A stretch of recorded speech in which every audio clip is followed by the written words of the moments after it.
बिस्मिल्लाहिर्रहमानिर्रहीम अल्लाहुम्मा सल्लि अला मुहम्मदिन व आले मुहम्मद। इसराइल ने कत्लो गारत का बाज़ार गर्म कर रखा है फ़लस्तीन में, और अब तक गज़ा में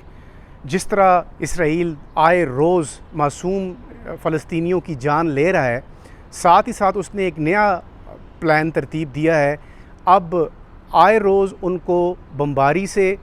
या स्नाइपर्स की मदद से कत्ल करने के बजाय अब जो मासरा है गज़ा का, उसका मासरा शदीद तंग कर दिया गया है। और गुज़िश्ता 2 हफ़्तों से जो रेड क्रिसेंट है, जो आलमी तंजीम है जो लॉजिस्टिक पहुंचाती है उन जगहों पर जहां पर जंग होती है, उसने बहुत क्लियरली कह दिया है कि जो गज़ा का मासरा है, इसराइल ने अगर इसी तरह जारी रखा तो ख़दशा ये है कि जो लोग इस वक्त वहाँ पर जिनकी जानें बमबारी से बच चुकी हैं, वो भूख और अफलास और दीगर बीमारियों से जान से हाथ धो बैठेंगे। ये कोई मामूली बात नहीं है। इस वक्त तमाम आलम इस्लाम की नज़रें, तमाम आलम पूरी दुनिया की नज़रें उन अरब ममालिक पर लगी हुई हैं कि जो डोनाल्ड ट्रंप को अपने घरों में दावतें देते हैं, औरतों के बाल खुले करके उनको इस्तकबाल किया जाता है। और सऊदी अरब के जो फरमा रवां हैं, जो सऊदी अरब बेसिकली सिम्बॉलिकली इस्लामिक वर्ल्ड में सबसे ताकतवर मुल्क कंसिडर किया जाता है,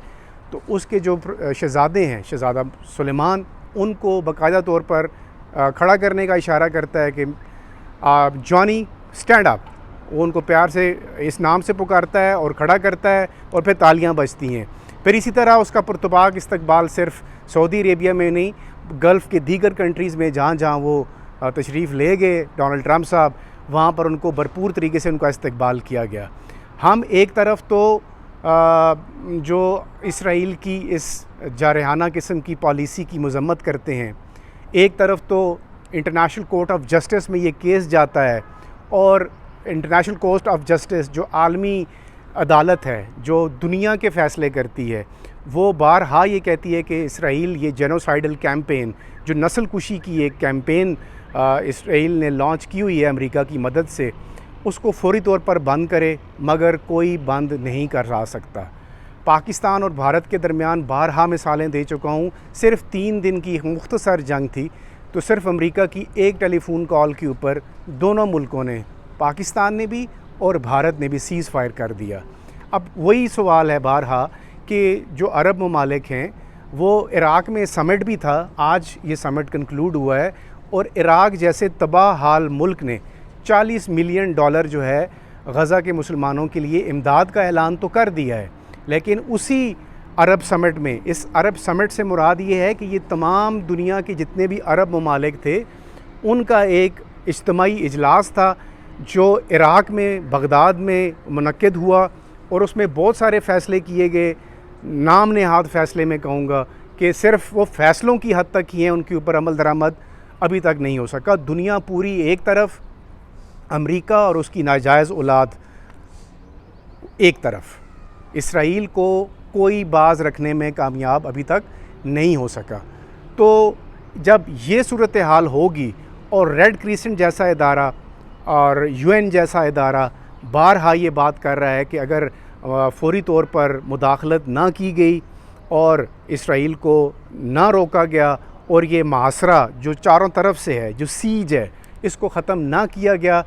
तो अगर ये इमदाद उन लोगों तक ना पहुंची, तो ख़दशा ये है कि अगले आने वाले दिनों में आपको ये इतलात मिलेंगी कि वो फ़लस्तीनी, जो वो मज़लूम फ़लस्तीनी जिनको मूली और गाजर की तरह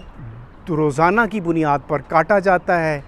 कत्ल किया जाता है, और उसके बाद उनकी लाशों को तदफीन करने के लिए भी उनका कोई बंदोबस्त नहीं है। लोगों के पास रहने के लिए कोई जगह भी नहीं है। जो गज़ा है, आप इसका अंदाज़ा यूँ लगा लें कि गज़ा कोई छोटी सी जगह नहीं है। ये हमारे कराची शहर जितना कम अज़ कम ये इलाका है, वो सारे का सारा तबाह है। वहाँ पे इंफ्रास्ट्रक्चर मुकम्मल तौर पर डिस्ट्रॉय हो चुका है। कोई बिल्डिंग ऐसी नहीं बची जिसके ऊपर बमबारी ना की गई हो। जितने अस्पताल थे सबको उड़ा दिया गया है। जो बचे कुछ अस्पताल हैं, उसमें आए रोज़ एक दिन के वक्फे के बाद फिर उसके ऊपर इसराइल बमबारी करता है, और जो ऑलरेडी ज़ख्मी लोग वहाँ पर होते हैं उनको भी वो ख़त्म कर देता है। डॉक्टर्स शहीद हो चुके हैं, आम शहरी शहीद हो चुके हैं, बच्चे शहीद किए जा रहे हैं, औरतें शहीद की जा रही हैं, औरतों की इस्मत दरी की जा रही है। तो कहाँ है ये मुसलमान जो उनकी मदद के लिए कब पहुँचेगा? आप अपने यहूद व नसारा के उन जो करता धरता हैं उनको अपने घरों में बुलाकर महफ़िलें सजा रहे हैं, और दूसरी तरफ मुसलमान जो गज़ा के अंदर नहते मुसलमान हैं उनको बेदर्दी से शहीद किया जा रहा है। तो अरबों के बारे में जो बहुत सारी आपने स्टोरियाँ सुनी होंगी, उसके ऊपर अब आपको यकीन आ जाना चाहिए कि ये किस किस्म के लोग हैं और इनका दीन और ईमान की जो हालत है वो किस किस्म की है। हमें लम्हा फ़िक्रिया है कि अगर इस तरह ये सूरत हाल जारी रही तो क्या वो लोग जो कम से कम इस वक्त हम सब की इमदाद के मुंतज़िर हैं, हम और कुछ नहीं कर सकते, तो उनके लिए ये आवाज़ बुलंद कर सकते हैं। मैं हर रोज़ एक वीलॉग करने की कोशिश करता हूँ ताकि कम से कम ये आवाज़ हम आवाज़ उठा सकते हैं, ये आवाज़ कम से कम दुनिया तक पहुँचे, और हम जैसे तमाम मेरे जैसे जितने भी बेहिस लोग हैं उनको कम से कम ये एहसास हो सके कि अगर हम और कुछ नहीं कर सकते तो कम से कम फ़लस्तीन के मुसलमानों के साथ सॉलिडेरिटी शो करें, उनके साथ यकजहती शो करें, उनकी आवाज़ बने, और अपने अपनी जगह पर हर बंदा, अब मैं और आप सोचें कि हम क्या कर सकते हैं। हम ये कर सकते हैं कि जो जुल्म है उसके ख़िलाफ़ आवाज़ बुलंद करें, अपने बच्चों को समझाएं, अपने फैमिलीज़ को समझाएं, अपने दोस्तों को समझाएं, और कुछ भी ना करें मासिवाय इसके कि सिर्फ़ और सिर्फ जो मज़लूम की आवाज़ बने और उनके लिए कलमा हक़ बुलंद करें, ताकि दुनिया को ये पता चल सके कि हमारे अरब लीडर्स